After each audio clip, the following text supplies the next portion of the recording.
Welcome to another segment of Easier Golfing. This is part of our Breaking 100 series. So our goal here is to create good strikes on the club face. So what happens with what I'm about to talk to, we're seeing strikes low and high. So we got to understand the difference between a driver and an iron. With the driver, since our ball position is inside our lead foot, and we have a little bit of tilt in order to swing up on this, we want to make sure that we make the proper rotation on the backswing. So driver and iron are two separate categories. With an iron, I'm set up to swing down on it and compress the ball, take the ball, then the turf. With the driver, with it being teed up, I'm going to swing up and launch as high as I can.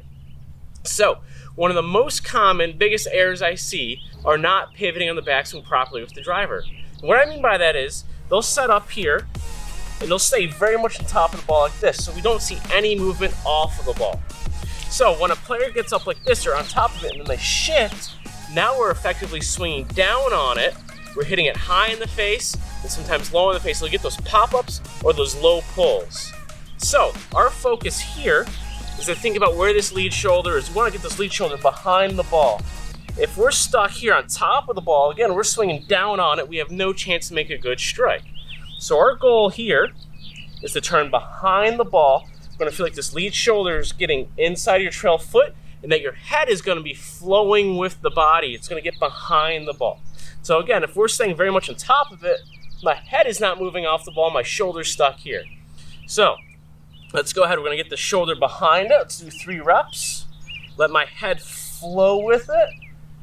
One more time. So when we go to hit this, we're going to feel like we're getting behind the ball.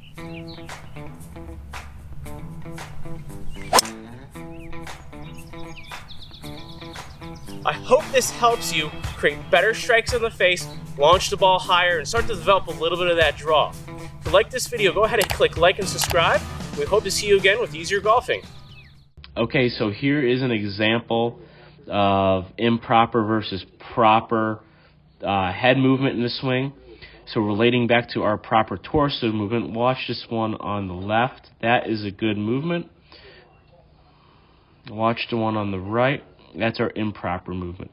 So like we were talking about in our drill here, we want to see that lead shoulder and head get behind the ball in the backswing. So one on the right, we're not loading up. This player was suffering from high strikes on the face, popping him up, and then would suffer from the low ones because he would drive through that line that was on his head and get past it, and he'd have to make some type of correction at impact. Now on the left is our correction. He loads up, good turn back, head gets behind the ball. Then when he swings through, he never passes that line. So go ahead, follow the drill. I think that'll help a lot.